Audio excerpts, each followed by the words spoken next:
Kamusta, mahal kong kapatid na lalaki at babae? Naway sumaiyo at sa pamilya mo ang kapayapaan ng Panginoong Hesus, ngayon at magpakailanman. Amen? Ako po si Pastor Antonio Jr.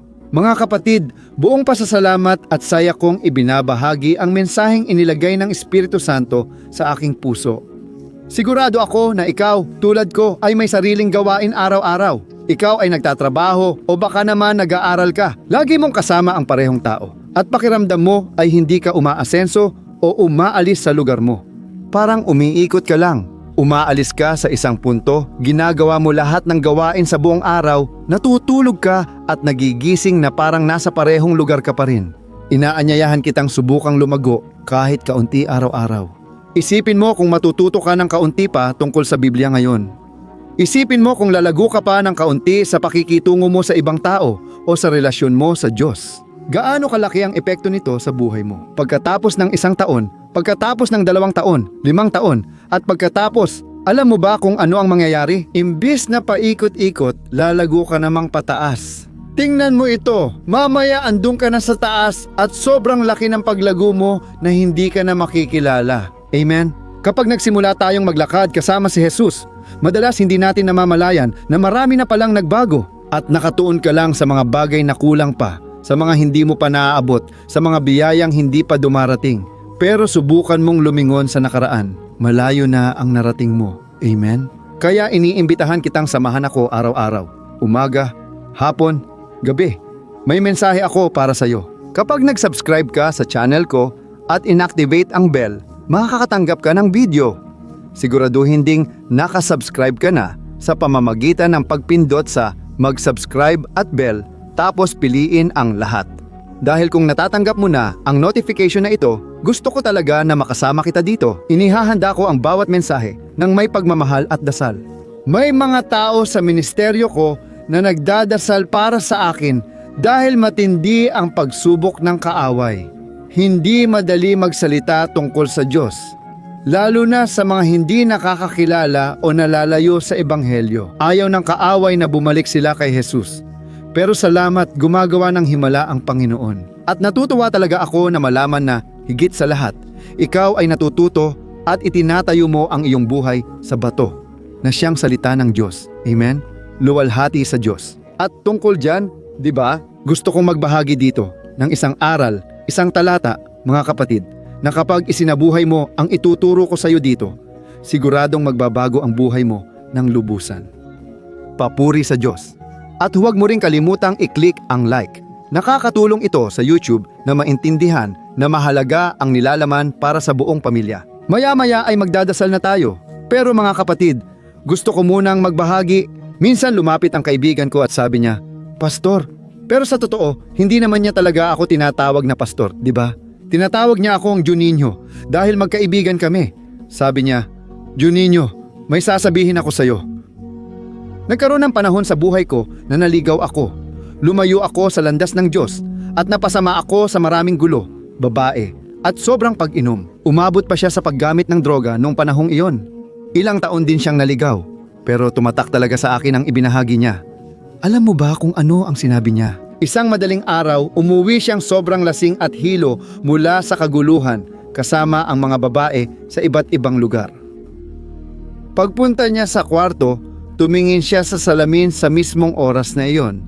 Dumating ang sandali ng pagninilay sa buhay niya dahil may malaking puwang siya sa dibdib at tumingin siya sa mukha niya ng ganoon. At naisip niya, ano bang ginagawa ko sa buhay ko? Tingnan mo kung sino na ako. Tingnan mo kung saan ako napunta dahil malayo ako kay Kristo at sa landas ng Diyos. Mga kapatid siya. Ikinuwento niya na mula nang maisip niya iyon, nagsimulang magbago siya. Alam mo, sa mga susunod na araw, madalas ayaw na niyang lumabas kasama ang kaibigan. Mula noon, nang tumingin siya sa salamin, kumilos na ang Espiritu Santo sa buhay niya. Talagang nakaapekto yon sa akin kasi naisip ko, gaano nga ba kahalaga ang salamin? Diba? Kapag tumingin ka sa salamin, nakikita mo ang mga pagkukulang mo. Nakikita mo kung sino ka, nakikita mo rin ang mga katangian mo. At naaalala ko rin na dumaan ako sa isang yugto ng buhay ko na ako'y single. Pangarap ko talagang makahanap ng makakasama, gusto kong makahanap ng isang babaeng makadiyos. At minsan kinakausap ko pa si Diyos ng ganito, Diyos, sobra na ba akong hilingin ko ito? Bigyan mo naman ako ng mabuting asawa. Sabi mo rin naman ito sa salita mo, di ba? Sabi ko kay Diyos, nasa salita mo sa Kawikaan 31, ang makahanap ng mabuting babae ay parang pagtuklas ng mahalagang hiyas. Mga kapatid, nagsimula akong manalangin tungkol dito. At nung nakilala ko ang aking asawa at kami ay nagpakasal, sa oras ng aming mga panata, di ba, ng aming sumpaan, sinabi ko kay Thais, eksakto yon. Ang pagkikita namin ay parang nakahanap ako ng napakahalagang hiyas na bihira lang matagpuan. Ganoon kahalaga ang aking asawa. At hindi ko lang sinasabi to para paligayahin siya. Baka nga hindi niya mapanood ang partikular na panalangin na ito, pero sinasabi ko to sa lahat ng tao. Nakahanap ako ng isang hiyas dahil alam kong lalo na ngayong panahon ay mas mahirap na. Ganoon din, mas mahirap na ring makahanap ng mga lalaking may halaga. Kaya iniimbitahan kita ngayon. Ikaw na naghahanap sa Diyos, bago mo gustuhin na makahanap ng tamang tao, ng taong maka-Diyos, sikapin mo munang ikaw ang maging ganoong tao. Amen? Ano nga ulit ang sinasabi ko? Nung panahon na yon, binata pa ako at nagsimula akong maramdaman na ang pangit ko. Nagsimula akong makita puro kapintasan ko. Alam mo yon, puro negatibo lang. Pero isang araw, mga kapatid, tumingin ako sa salamin pagkagising ko sa umaga at nagsimulang mangusap ang Espiritu Santo sa puso ko. Pinapaisip niya ako ng ganito, mag-isip ka anak kung sino ka kay Kristo. May halaga ka, may mga katangian ka, isa kang tao na may bunga ng Espiritu Santo. Ipinakita niya sa akin na may sarili rin akong kagandahan na iintindihan mo. Hindi mo kailangang maging pinakamaganda. Basta mahalaga na nakikita mong maganda ka para sa sarili mo. Amen? Unti-unting ibinalik ng Espiritu Santo sa akin ang tunay kong pagkakakilanlan. Mga kapatid, nakakalungkot kapag may taong hindi alam ang kanyang pagkakakilanlan, pinagmulan at patutunguhan. Pero kapag si Jesus ay nasa buhay mo, alam mo ang lahat ng ito, napupunan mo ang lahat ng puwang sa buhay mo at doon mo natatagpuan ang kapayapaan dahil alam mo kung saan ka patutungo. Kung mamatay ka, panalo ka pa rin. Gaya ng sinabi ni Apostol Pablo, kung mabubuhay ka, nabubuhay ka kay Kristo, ibig sabihin inaalagaan ka niya sa lahat ng oras. Kaya dahan-dahan nating tinatanggal ang takot at alalahanin at namumuhay ng payapa.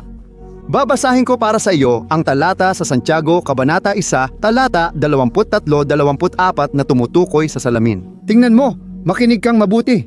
Ganito ang sinasabi, o kung kayo ay nakikinig sa salita ng Diyos at hindi ito isinasabuhay, parang tumingin kayo sa salamin. Nakita ninyo ang inyong sarili pero agad ninyong nakakalimutan kung ano ang hitsura ninyo.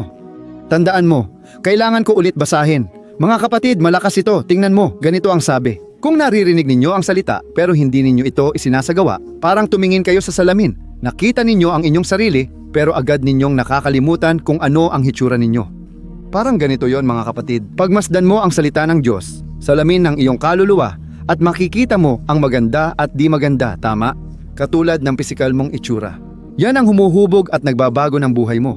Kaya hindi ko pwedeng basta magdasal para sa'yo dito. May ilang nagsabi, Pastor, diretso na sa panalangin. Laktawan na ang salita. Hindi ko magagawa yon mga kapatid. Alam mo kung bakit. Dahil ang salita, sabi nga sa Biblia, ang pananampalataya ay dumarating sa pamamagitan ng pakikinig sa salita at ang salita ang pinakamahalagang bagay sa buhay natin. Pag pumasok ito sa puso mo, binabago ka mula sa loob at dumarating ang panalangin para kumpirmahin ang salita. Ito ang oras ng paglapit natin sa Diyos, kaya lahat ay nagkakaugnay. Minsan may nagtanong sa isang kilalang tagapagsalita, alin ang mas mahalaga, salita o panalangin? At tinanong siya ng tagapagsalita ng ganito, Kaibigan, alin ang mas mahalaga, ang kaliwang pakpak ng isang ibon o ang kanang pakpak? Mga kapatid, walang mas mahalaga kaysa sa isa. Dapat magkasama ang dalawa, ang panalangin at ang salita. Amen? Pero dito, sinasabi niya ito, sinasabi ni Santiago, kung nakikinig ka lang sa salita at hindi mo ito isinasagawa, nakakalimutan mo ang nakasulat sa salita at higit pa roon, nakakalimutan mo kung sino ka. Dahil dito niya sinasabi, nakikita mo ang iyong itsura, pero agad mo ring nakakalimutan ang itsura mo. Ibig sabihin, agad mong nakakalimutan kung sino ka kay Kristo Jesus. Amen? Mga kapatid, maraming tao ang nasa simbahan at nakikinig o nangangaral ng salita, pero hindi naman ito isinasagawa. At yon ay nagiging isang bagay na napakawalang laman. Masama talaga yon mga kapatid. Minsan, nakikita ko ang tao sa simbahan na nakatukod lang ang mga braso kahit oras ng papuri. Tumingin sa kisame, sa iba, umupo, nag-cellphone. Bakit kaya? Hindi niya kasi nararanasan at napapakinabangan. Yon, kaya para sa kanya, walang saysay yon, gets mo? Nakakalungkot talagang makita yon. At marami na talagang tao na ganyan na, mga kapatid, alam mo yon? Minsan, matagal na siyang nasa ministeryo, taon-taon na, at ang tao ay nangangaral, nag-eebanghelyo, gumagawa ng gawain. Pero parang wala na yung saysay para sa kanya ngayon. Ibig sabihin, nakalimutan na niya kung sino siya kay Kristo Jesus. At si Kristo mismo, si Jesus mismo, nagkwento ng isang talinghaga, ang pinakakilala sa lahat, ang talinghaga ng alibughang anak. At sa talinghagang iyon, nagkwento siya tungkol sa isang batang lalaki. Sa totoo lang, may 2 anak ang ama, at isa sa mga anak na ito ay lumapit sa ama at nagsabi, "Tay, ibigay mo na sa akin ang parte ko sa mana kasi gusto ko nang umalis sa bahay, gusto kong mag-enjoy sa buhay. Nakakulong ako sa simbahan. Gawin nating mas moderno, di ba? Nakakulong ako dito sa simbahan. Gusto kong mag-enjoy sa labas, sa mundo." Mga kapatid, sino ang nakikinig sa akin ngayon? Baka naranasan mo na rin yan dati at napalayo ka na. At alam mo ba kung bakit lumayo ang alibughang anak? Kasi nakalimutan niya kung sino siya, kung gaano siya kahalaga. Nakalimutan niya ang kabutihan ng ama at inisip niya na pinipigilan siya ng ama sa mga kaligayahan ng mundong ito. Mga kapatid, hindi yan totoo. Alam niyo ba? Sa totoo lang, yan ang pinakamalaking kasinungalingan ng dyablo sa isipan natin. Kapag sinabi ng Diyos na huwag gawin ang isang bagay, gaya ng utos niya kay Adan, "Adan, binibigay ko sa iyo lahat ng punong kahoy sa hardin. Pwede kang kumain, pero huwag mong hawakan o kainin ang punong kahoy ng kaalaman ng mabuti at masama." Mga kapatid, iniligtas ng Diyos sina Adan at Eva mula sa pagdurusa. Ninanais niyang magpakita sila ng pagsunod dahil sa pagmamahal, hindi lang dahil sa patakaran. Hindi tayo ginawa ng Diyos na parang robot. Gusto niya na kusang loob nating piliin si Jesus. At ano ang nangyari pagkatapos? Sinira ng alibughang anak ang kanyang buhay dahil sa mga kaibigan na pinagbabayaran niya ng serbesa, alak, naninigarilyo at gumagamit ng droga. Umalis at naglaho ang mga kaibigan. Nang dumating ang tagtuyot sa lugar na iyon, nawala lahat ng meron ang batang iyon. Ang mga prostitute, ang mga peking kaibigan, lahat ay nawala mga kapatid. Naiwan siyang walang-wala. Alam mo yung walang-wala? Kaya napilitan siyang magtrabaho sa isang lugar. Hindi siya pinapakain ng amo, kaya gusto na lang niyang kainin ang pagkain ng baboy. Pero wala rin siya noon. Hanggang sa naalala niya, "Grabe sa bahay ng tatay ko, sagana kami, hindi ko lang alam noon." Ibig sabihin, masaya pala ako sa bahay ng tatay ko. At hindi ko alam, nasa akin na pala ang lahat, nasa akin ang buong mana. Mga kapatid, naisip lang niya, babalik ako sa bahay ng tatay ko. Gusto ko na lang ituring na trabahador kasi kahit sila, mas maganda pa ang buhay kaysa sa akin dito. At umaasa akong papakinggan niya ako. Mga kapatid, sa gulat niya, hinihintay na pala siya ng tatay. Sabik na ang tatay na bumalik ang anak kaya tumakbo siya. Niyakap, hinalikan, at ipinag-utos na maghanda ng salo-salo. Pinataba na nga niya ang guya kasi pinapangarap na niya ang sandaling ito ng pagbabalik. At alam mo ba kung ano ang nangyari? Yung isa pa niyang kapatid sa bahay ay nalungkot at nagselos. Alam mo ba kung bakit? Hindi rin niya alam ang kanyang pagkakakilanlan. Hindi niya alam na sa bahay ng ama may kasaganaan ng kagalakan. Ang presensya ng ama ay sapat na para sa atin mga kapatid. Kahit ganoon, binibigyan pa rin niya tayo ng magagandang bagay. Nalungkot at nagselos ang anak, di ba? Sabi ng ama, "Anak, bakit ka malungkot? Bumalik na ang kapatid mo. Dapat tayong magsaya." Pero sinabi niya, "Hindi, matagal na akong naglilingkod sa iyo dito." Tingnan mo kung paano niya tinitingnan ang ama niya. Hindi mo man lang ako ipinagkatay ng kahit isang guya o kordero. Ngayon, dumating itong anak mo na nilustay ang buong mana sa mga prostitute. Tapos magpapaparty ka pa para sa kanya? Sabi ng ama, "Anak, huwag mong isipin yan. Lahat ng akin ay iyo. Bakit ganyan kaliit at kakitid ang iniisip mo?" Mga kapatid, madalas ganyan tayo. Nasa harap tayo ng Diyos, pero naglilingkod tayo dahil obligasyon o takot sa impyerno at paghusga. Kaya nawawala ang tunay at dalisay na diwa. Hindi ba't ganun? Mga kapatid, nalulungkot akong sabihin na maraming Kristiyano ngayon ang naliligaw ng landas. Alam ninyo, Napakaraming mga leader ang nag-aaway-away. Nakakahiya talaga. Pastor laban sa pastor. Nagsasakdal pa sila sa korte laban sa isa't isa. Mga kapatid, nakakalungkot ang ating kalagayan ngayon. Dapat nating balikan ang salamin ng ating kaluluwa, ang salita. Amen. Basahin ko pa ang isang talata tapos mananalangin na tayo. Basahin ang sinabi ni Apostol Pablo sa 2 Korinto 11:3, mga kapatid. Ang kinatatakutan ko at nais kong maiwasan ay na tulad ng paglinlang ng ahas kay Eva sa pamamagitan ng kanyang katusuhan, baka masira ang inyong isipan at malayo kayo sa inyong tapat at dalisay na debosyon kay Kristo. Amen. Mga kapatid, noong panahon ni Apostol Pablo, nag-aaway ang mga tao dahil iniisip nilang mas dakila ang ibang apostol kaysa kay Pablo. Hindi ako susunod kay Jesus kasi naniniwala ako sa iba, sinabi ni Pablo. Mga kapatid, natatakot ako na malinlang kayo tulad ng panlilinlang ng ahas kay Eva, na kayo ay masira ang isipan. Pagkatapos sinabi niya, kaya nalilihis kayo sa tapat at dalisay ninyong debosyon kay Kristo. Mga kapatid, kailangan nating bumalik sa esensya at kadalisayan ng Ebanghelyo. Hindi ko nais pag-usapan ang relihiyon o magsalita ng masama tungkol sa simbahan. Gusto kong ipangaral ang Ebanghelyo dahil siya ang nagligtas at nagpapatatag sa akin sa pagiging simple ni Jesus. Amen? Maraming tao dyan ang naghahangad ng kasikatan. Gusto nilang umangat sa karerang gospel. Gusto nilang sumikat. Hindi nila gustong sumunod sa Diyos. Hindi nila gustong luwalhatiin ang Diyos. May mga tao na naghahanap ng pera. Pumupunta sila sa simbahan dahil gusto nilang magkaroon ng mas maraming pera. Gusto nilang umunlad. Gusto nilang makaalis sa kagipitang pinansyal. At ayun, mga kapatid, nagiging malamig at walang laman ang ating mga puso. Kasi hindi nila hinahanap ang mukha ng Diyos. Gusto lang nila ang mga kamay ng Diyos. Naiintindihan mo? At ano ang nangyayari sa kanila? Mainggitin, seloso, palaaway. Hindi nila matanggap na masaya at pinagpala ang kapatid, kaya agad silang naiinggit. Alam mo yon? At ano pa kaya ang masasabi natin sa mga leader? Ang mga leader nagiging profesional na lang sa pananampalataya. Alam na nila kung paano gawin. Alam na nila kung paano hawakan ang mga tao. Alam na nila kung paano kumbinsihin at manipulahin ang mga ito. Nakakalungkot ito, mga kapatid. Kaya kailangan nating bumalik sa pagiging simple, sa kadalisayan ng debosyon kay Kristo. Amen? Ito ang mensaheng inilagay ng Diyos sa puso ko ngayon. Sana ay naantig ka nito at hinihiling ko na tayo ay manalangin ngayon. Hinihiling ko na iwan mo dito ang iyong kahilingan sa panalangin. Pahiran ko ng langis ang aking mga kamay. Nais ko talagang pagpalain ng Diyos ang buhay mo kahit malayo ka at di kita mahawakan. Kahit hindi tayo makapanalangin ng magkakasama dito, pisikal man, pero espiritual, tayo ay nagkakaisa sa parehong pananampalataya. Amen? At naniniwala ako na hindi mahalaga ang iyong kalagayan, maaaring ikaw ay nasa ospital. Maaaring dumadaan ka sa matinding pagsubok sa iyong buhay. Huwag mong iwawala ang pananampalataya kay Jesus. Maaaring nabigo ka ng tao, pinanghinaan ng loob ng iba, pero di ka iiwan ni Jesus. Siya ay tapat. Amen?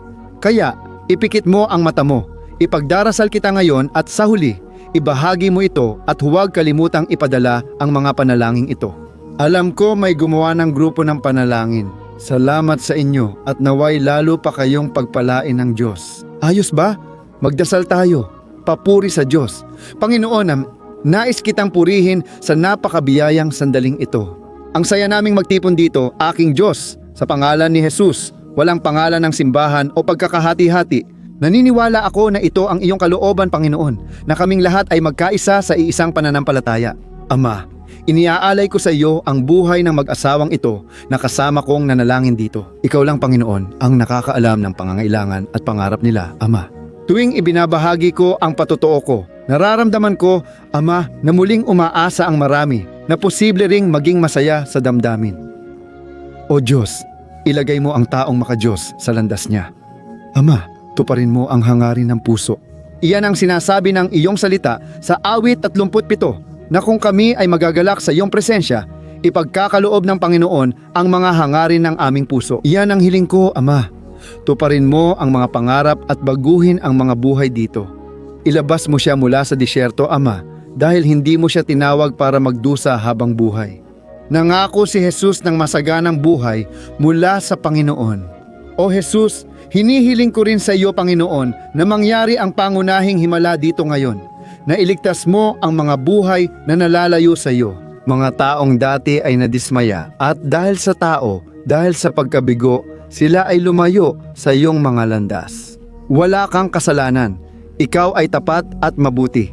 Ang pagkakamali ay nasa amin. Sa pagbabasa ng Biblia, Ama, napapansin naming may mga pagkakamali, ngunit lahat ay mula sa amin, hindi sa iyong salita. Kaya hinihiling ko sa iyo, O Diyos, na ibalik ang mga nawawalang tupa. Si Jesus ang nagsabi na siya ang mabuting pastol. Hinahanap niya ang nag-iisang tupa, inilalagay sa balikat at ibinabalik ito. O Jesus, hinihiling ko sa iyo ngayon. Iligtas mo ang mga taong ito. May mga tao dito, Diyos ko, na nasasangkot sa pornografiya, prostitusyon, marurumi sila. Pero ngayon, binibigyan mo sila ng pagkakataong magsisi at sila ay sumisigaw para sa awa. Panginoon, tingnan mo ang pangangailangan ng puso. Tingnan mo ang kahirapan na kinalalagyan nila, O Diyos, at dalhin mo ang kapatawaran, kagalingan at pagpapanumbalik. Nagdarasal ako, Diyos ko, para sa mga hindi ka pa kilala. Naway magsisi sila at maglingkod sa iyo ngayon.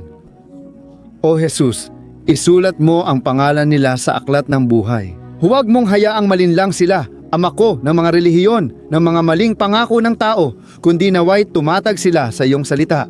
Sabi mo, Panginoon, maaaring dumaan ang bagyo at malalakas na hangin, ngunit hindi matitinag ang bahay na ito. Ipinapatong ko ang aking mga kamay at nananalangin para sa bawat tao, O Diyos.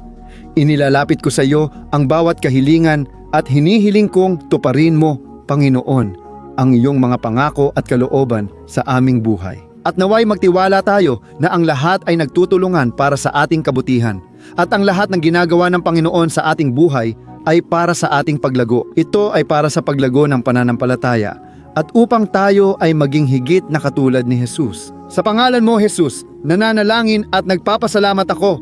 Amen. Luwalhati sa Diyos. Alleluia.